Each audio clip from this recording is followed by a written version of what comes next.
Welcome back to story time. We are reading the exciting The Sisters Grimm Fairy Tale Detectives by Michael Buckley, which you guys should all know his name by now because we've said it so many times. Okay, let's get right into it. What just happened? They got Jack out of jail. The giant fighter, right? He fights giants. They went inside the mirror. They're in disguises. Does anyone remember what Daphne and Sabrina are disguised as? Anyone tell me? The Tin Man is Sabrina and...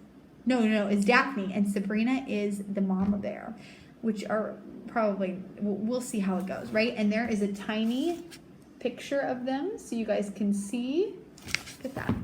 Okay, chapter 9. Let's see. And they're going to Prince Charming's party, remember? And that's why they're in the disguises, because they have to blend in. And I have a feeling we are about to meet a whole lot more characters. Here we go. When the group stepped back through the mirror, Sabrina suddenly felt her massive size. Being a 7-foot-tall, 1,200-pound grizzly bear made the regular-sized room feel much smaller. "I'll never get through the doorway," Sabrina worried. "You won't have to," Jack said as he stepped through the reflection. "Just click those heels together and you'll go in where you want. But before you do, you'll need these." Jack held 3 walkie-talkies. He opened Sabrina's handbag and stuffed one inside, then slid open a panel in Daphne's tin frame and popped in the other. He kept the third for himself. "There, these will keep you in touch with me." "You're not going in with us? Are you kidding?" Jack said. "I'm on Ferryport Landing's most wanted list. Even if I disguise myself, Charming is sure to have security that can sniff me out. I can't take the chance.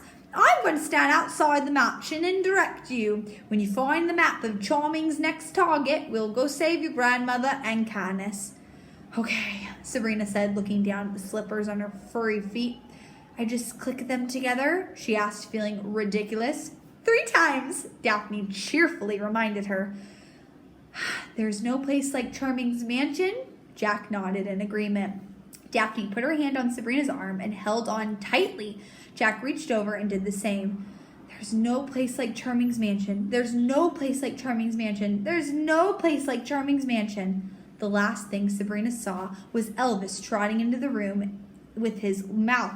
He had the piece of fabric Granny claimed was from Giant's pants, as well as the big scrap of Jack's pants. He spit them out on the floor and whined for attention, but suddenly there was a pop and the lights went out. Sabrina's ears filled with a squeaky sound, like someone who slowly released the air from a balloon, and when the lights came back on, the 3 of them were standing in front of Charming's house. It was the biggest house Sabrina had ever seen, with several stories and marble columns like the ones in the White House, framing a golden front door. A coat of arms depicting a lion fighting a snake decorated the front of the house. The lawn was immaculately trimmed and bordered by stone paths and clipped shrubbings. Immaculate, that's a great vocabulary word. It means it's amazing. It's just another great vocabulary word, pristine. That's what it is. A statue of Prince Charming, surrounded by admiring woodland animals, rose out of a fountain in the middle of the lawn. Several hulking attendants with green skin and oversized muscles, parking valets, waited by the circular driveway, opening car doors, taking keys and driving the cars away. A car pulled up in front of the house, and a blonde woman in a blue bonnet and a puffy dress got out. She reached out into the back seat for a long while and staffed with a curled end. Before the attendant could close the door, 6 lambs tumbled out and eagerly followed the woman inside. "Little Bo Peep," Daphne cried. "Can you believe it?" "Okay, girls, I'm going to stay right here and let you know if the cops show up. Keep your radios on and stay inconspicuous," Jack said. Inconspicuous means like out of sight, like you don't want anyone to see you. "I'm a grizzly bear in a dress," Sabrina muttered. "Charming's office is on the 2nd floor," Jack continued. "I'd mingle with the guests for a while, work the crowd, and find your way up there without attracting attention." "Oh, is it that easy?" Sabrina said. "Once you find the mark, pop yourself back down here and we'll go find your giant," Jack finished. He gave them a thumbs up sign and disappeared into some nearby trees. He makes it sound so simple, Sabrina grumbled to Daphne. A line had formed as guests waited to be announced, so the girls walked to the back of it. In front of them were a large man and his wife having some sort of argument. "Isn't there a line for the rich people?" the woman groaned. "Maybe if we'd gone here earlier, we'd already be inside," the man grunted. His voice was slurred, and Sabrina thought he might be drunk. "I wanted to look nice for the ball," the woman said defensively. "You wanted to look nice for the prince," he muttered. "Are you going to harp on that again?" the woman sighed. She turned and noticed Sabrina and Daphne. Her cheeks flushed red, and she forced a sheepish smile to her face. Even in her embarrassment, the woman was radiant. Her beautiful amber hair cascaded in curls down her neck, and her bright green eyes sparkled in the light, competing for the brilliance with her pearly white smile. "Good evening," she said politely. Her husband turned to see who she was speaking to, and the agony of his face was revealed. His features were pushed flat, giving him a cat-like appearance, accentuated by the mane of hair that framed his face. Long fangs crept out of his mouth and hung down nearly to his chin, but his most horrible feature was his bright yellow slits that blinked at them fiercely. Sabrina knew exactly who they were, Beauty and the Beast. "Good evening," the Beast grunted. "Nice to meet you, woodsman. How on earth did you and Mama Bear come to be acquainted?" Which means like meet. The girls weren't prepared for questions and stood dumbfounded. "You're such gossip," Beauty scolded. "What Papa Bear doesn't know won't hurt him." Several more guests joined the line. Sabrina turned around to see a small white rabbit in a vest clutching an old-fashioned chain watch in his paw. He looked at the time and stuffed the watch back into his vest pocket. "For once we are not late," the white rabbit sighed with relief. His companions were 3 mice wearing black sunglasses and carrying canes. "Always the worrywart," one of the mouse said as he tapped his cane against the ground. So if any of you seen Alice in Wonderland, that's where the rabbit comes from. And then the mice are 3 blind mice, 3 blind mice, see how they run. Have you guys ever heard that? Well, that's where they're from. "I told you we would make it," the second added. "Someday I'll like to smash that watch of yours. All that worrying about time is going to give you a heart attack," the third mouse concluded. "I believe in being punctual," the white rabbit said defensively. "Have you heard the news?" the second mouse squeaked to the crowd. "No, I won't want to tell. I heard it first," the first mouse cried. "Relda Grim has been carried off by a giant." The folks in line gasped in surprise and turned their attention to the mouse. "Are you sure?" the Beast asked. "Maybe you'd prefer an eyewitness," the first mouse cried. "I may be blind, but my hearing is just fine." The Beast rolled his eyes. "A giant? That's impossible," Beauty exclaimed. "I didn't believe it either, but it's true," the white rabbit replied. "The giant has been stomping around all over town, scaring the humans to death. The 3 are working overtime, showering the town in forgetful dust. Be prepared to dig deep, my friends. The damage is extensive, and forgetful dust costs a pretty penny. You all know Charming's going to ask us to foot the bill." Sabrina hung on every word. "If she's dead, we might actually be able to leave Fairyport Landing," Beauty cried, unable to hide her excitement. "Has anyone tried?" "The barrier is still intact," said the third mouse, almost stumbling over a pebble as he stepped forward with the moving line. "We tried it this morning." "Well, I wouldn't get your hopes up about Relda meeting an untimely demise," the white rabbit said. "I'm sure Canis will save her. He always does." "Oh, that's not going to be a problem this time," the third mouse chirped. "The giant carried him away too." "2 birds with 1 very big stone," the second mouse sang with glee. "So it's just a matter of time," the Beast said. "Maybe not," the second mouse said. "I heard they found the granddaughters." Everyone groaned. "I thought they had died," Beauty said. "No, just missing. Apparently whatever carried off their parents didn't get them," the white rabbit said. I'm sorry, Sabrina interrupted, but did you say the girl's parents had been carried away? The family thinks that they abandoned them, but I've heard whispers that Henry and his wife were kidnapped, answered the mouse. Sabrina and Daphne shared a stunned look. But it's not all bad news, the first mouse said. Indeed? Beauty asked. I hear that they're already trying to rescue their grandmother. Can you believe it? Said the white rabbit. 2 kids taking on a giant? The whole family will be pushing up daisies by the morning. That is a term for being like, that's the dumbest thing I've ever heard, and when it comes to the Grimms, that's saying something, the bee said. The crowd laughed. Mama Bear, you must be so excited, Beauty said, taking Sabrina's heavy paw into her delicate hands. Soon you'll be reunited with your family. Are they still hiding out in the Romanian zoo? Yes, that will be wonderful, Sabrina muttered, doing her best not to swat Beauty across the yard and then stomp the rest of them into paste. The talk of her parents had caught her attention. Do you know who kidnapped the parents? Sabrina asked. Who cares? The white rabbit replied.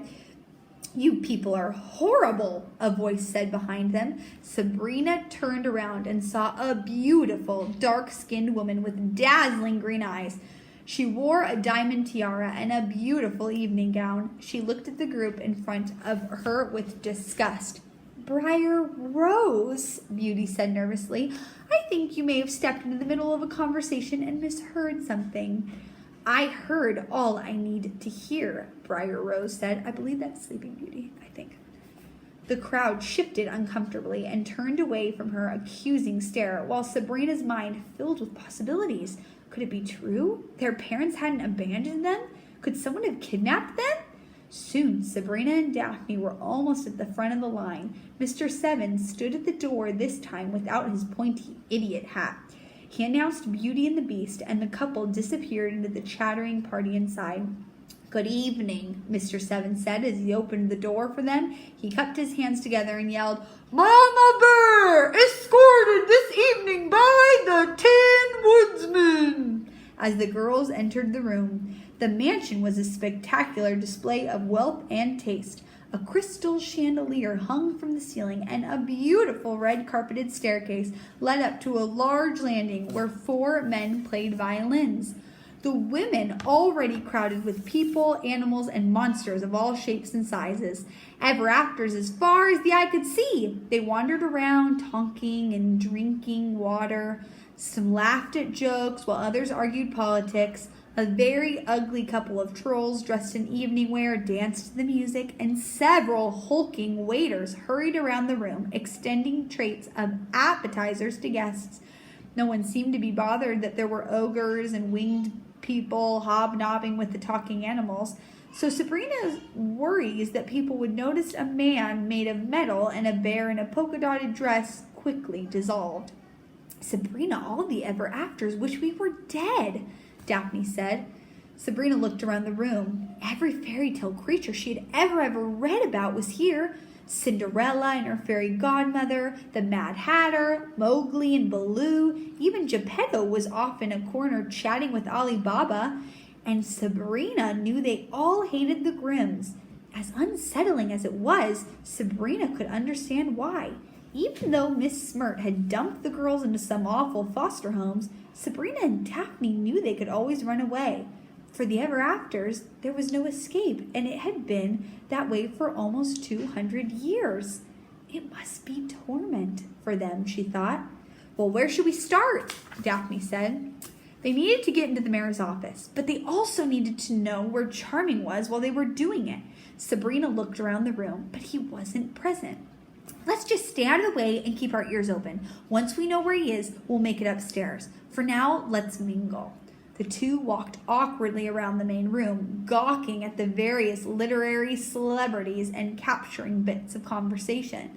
So she's not coming? A dwarf said to a huge black panther. The panther licked its paw and hungrily eyed Sabrina. She never comes, the panther says. If I left him at the altar, the last place I'd want to go is the man's house. I think it's very respectful of Snow White not to show her face here. So apparently Snow White left Prince Charming at the altar, which is like marriage. But it was almost 400 years ago. The man has been married at least half a dozen times since, the dwarf said. Cinderella, Sleeping Beauty, and Rapunzel are all here. If they can move on, then Snow White surely can. This community is important. Ladies and gentlemen, we're pleased that you could all attend the Fairyport Landing 100th Annual Community Ball, Mr. Seven shouted from the top of the red staircase. The musicians laid down their instruments, and everyone turned their attention to the mayor's assistant. Allow me to introduce your host for the evening, your mayor, His Majesty, Prince Charming. The violinists immediately broke into a stately song as a pair of double doors at the top of the stairs swung open. The crowd burst into applause as Charming waved and descended the staircase. He was all smiles, shaking hands with everyone he met, kissing the women on the hands, and even if they were ugly witches or even uglier stepsisters, and calling everyone by name as he glided around the room. Mr. Seven followed closely behind, handing out business cards. What do you say, woodsman? Charming asked, taking Daphne's hand and shaking it vigorously. Hello? Daphne seethed, unable to hide her contempt, which is like anger. That's like contempt. Charming reached over, took Sabrina's massive hairy paw, and placed a kiss on it. Mama Bear, as lovely as ever, he said with a wink. I hope the two of you are having a wonderful time. We are, thank you, Sabrina said sharply. Maybe she had acquired some of the bear's aggressiveness along with its body, because for the second time that night, she thought she might like to swat someone with her paw. One quick swipe, and she could probably take Charming's head clean off his shoulders. Instead, she smiled and did her best to be curtsy, imagining how ridiculous this move must look like from a 1,200-pound bear. Please eat, drink, have a wonderful time. This celebration is for us, Charming said as he swept onto the center of the room. Friends, I am so happy that you could all attend the annual ball, he continued. Each year we gather together as a community to toast our hard work and, most importantly, our patience. Charming's words sent a frustrated rumble through the crowd.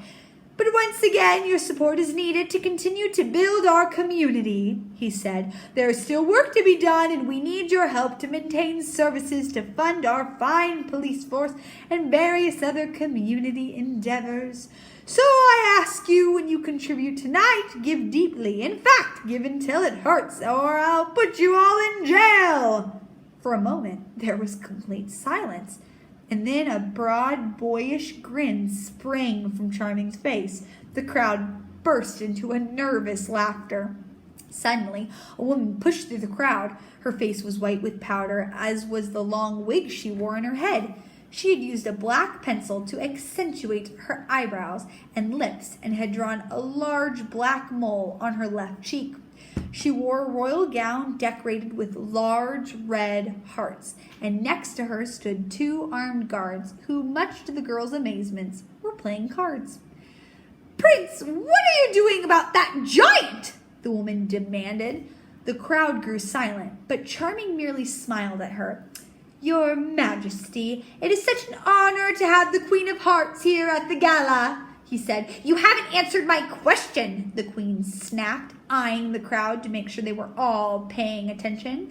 I think the community deserves to know what you are doing to protect this town, and if the money we give each year at this party of yours is well spent.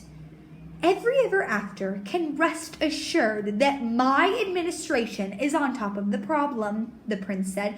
The sheriff and his deputies have been searching the forest, and I have my best witches busy casting locator spells. And if that doesn't work, well, I'll just go lock up the next 200-foot man I see. The crowd chuckled at the joke. That's all fine and good, Charming, the Queen replied, but one must ask how a giant got loose in the first place.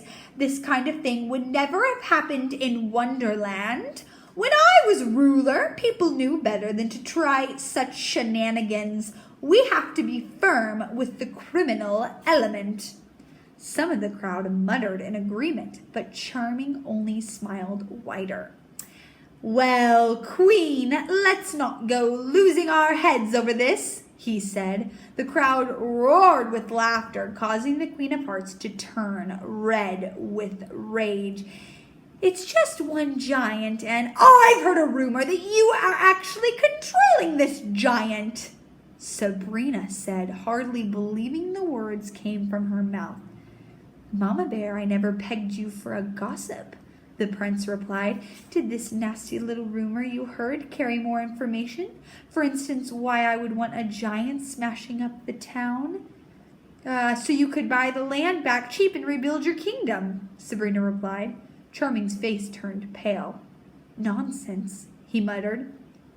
What if the Grimms hear of this? Said the Queen of Hearts.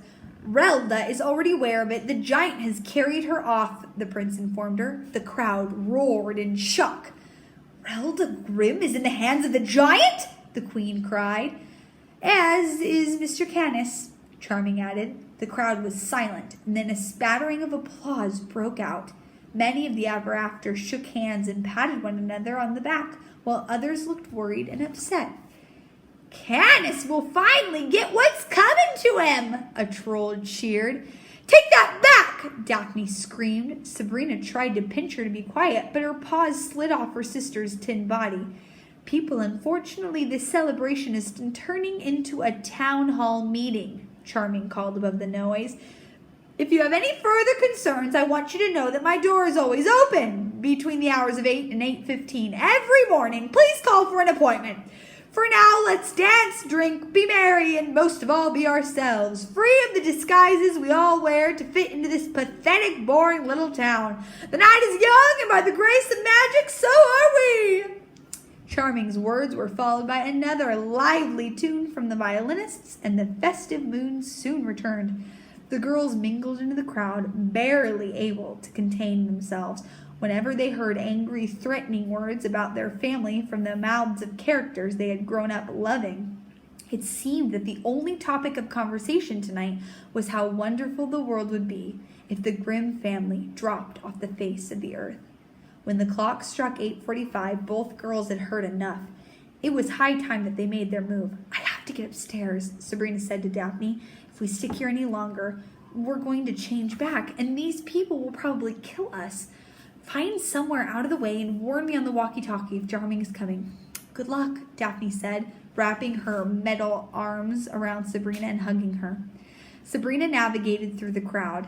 As she approached the steps, she thought she'd finally found her opportunity. That was until Sheriff Hampstead stepped into her way.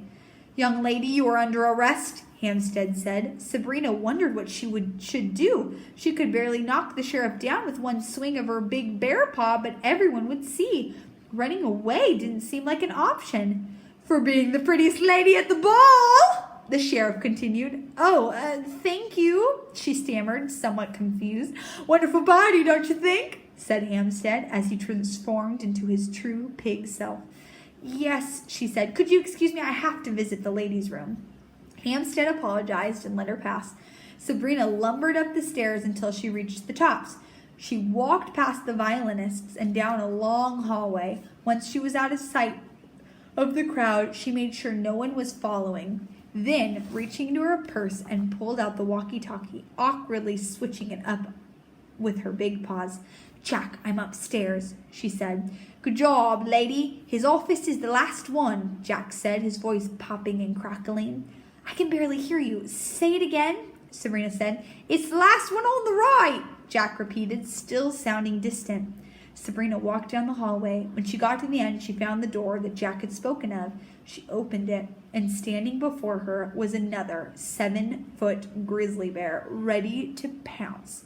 Sabrina screamed, but the bear did nothing. In fact, it didn't even twitch. Sabrina realized it was a stuffed bear.